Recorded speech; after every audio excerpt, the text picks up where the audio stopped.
네, 박근혜 정부의 핵심 정책 가운데 하나가 창조경제입니다. 창조경제의 전진기지 창조경제혁신센터가 시도별로 만들어졌고 경남에도 가동 중인데요. 최순실 국정농단 사태가 창조경제혁신센터 운영에 불똥이 튀고 있습니다. 촛불 집회가 계속되는 가운데 창조경제혁신센터의 내년도 예산 확보가 쉽지 않은 상황이 됐습니다. 취재기자와 자세한 얘기 나눠보겠습니다. 자, 오종우 기자. 네. 자, 최순실 국정농단 사태에 대한 촛불 집회, 경남 창조경제혁신센터의 예산 지원에 대해서, 지원 여부에 대해 상당히 영향이 있지 않습니까? 지금 여기에 대한 그 촛불 집회 민심과 관련이 있는데 경남의 촛불 집회 상황 어떻게 되고 있는지부터 먼저 좀 정리를 해주시죠. 예, 박근혜 대통령이 3차 담화까지 발표했지만 대통령 퇴진 요구는 더욱 거세지고 있습니다. 경남에서도 노동자들이 총파업을 벌였고 농민과 일반 시민까지 동참해 즉각 퇴진을 요구했습니다.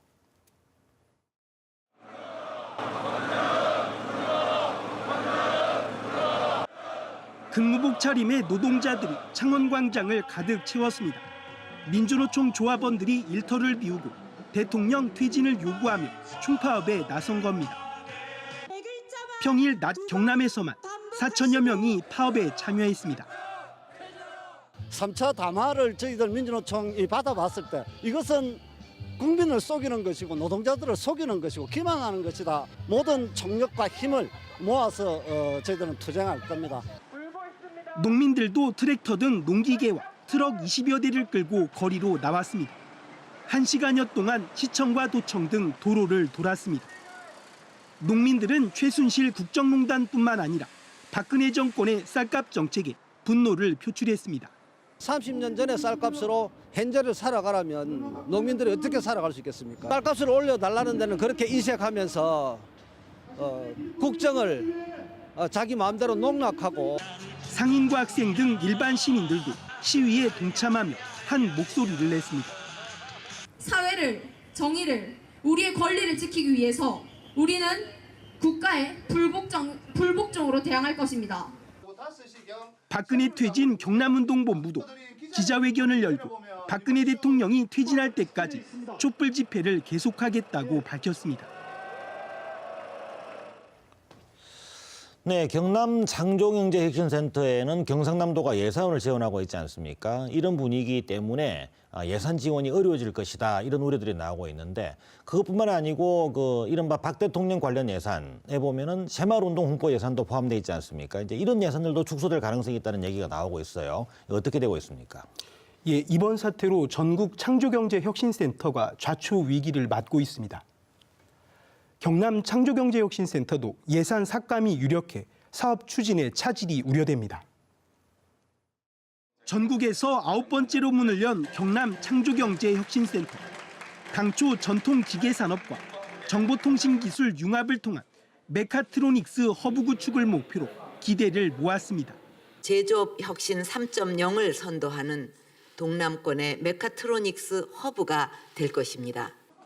창조경제혁신센터는 전국 지자체 특성에 맞춘 신성장 동력을 마련하기 위해 세워졌습니다.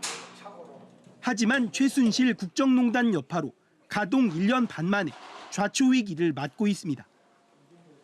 이번 사태로 창조경제혁신센터에 정부와 지자체 예산 투입이 줄어들거나 끊길 가능성이 커진 겁니다.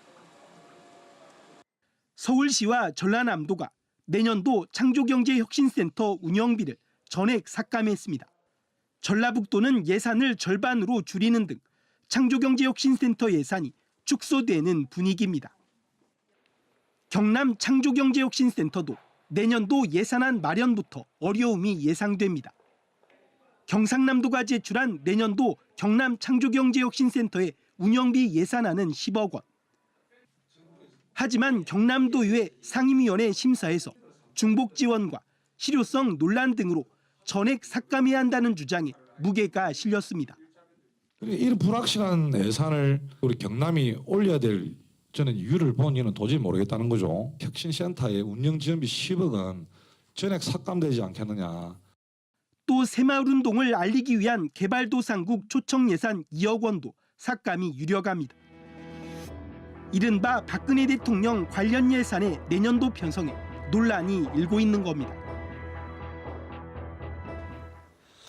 네, 조금 전에 이런 한 도의원의 말처럼 이런 창조경제혁신센터의 예산 문제 논란이 될 수밖에 없지 않습니까? 이제 이런 와중에 최근에 창조경제혁신센터에서 창업기업들의 투자 설명회가 열렸는데요. 이런 창조경제혁신센터가 순기능도 있었어요. 이런 창업 기업들이 기대일 언덕이 되고 있다. 이런 순기능이 있었는데 이런 순기능들은 살려가야 되지 않느냐라는 이런 주장도 있어요. 어떻게 되고 있습니까? 예, 창조경제혁신센터 예산 삭감 분위기로 관련 기업들의 걱정이 큰데요. 경남 창조경제혁신센터에서 투자자 상대 설명회가 열렸습니다. 창업 기업들이 자리를 잡도록 지원은 이어져야 한다는 지적도 나오고 있습니다. 보조 배터리를 개발하는 한 창업 기업입니다. 보육 기업으로 중국에서 68억 원어치 계약을 성사했지만 제품 생산에 투입할 자금이 부족합니다. 때문에 투자 자금을 확보할 수 있는 설명회는 절호의 기회입니다. 지역에서 투자자 10여 명이 모인 흔치 않은 자리인 겁니다.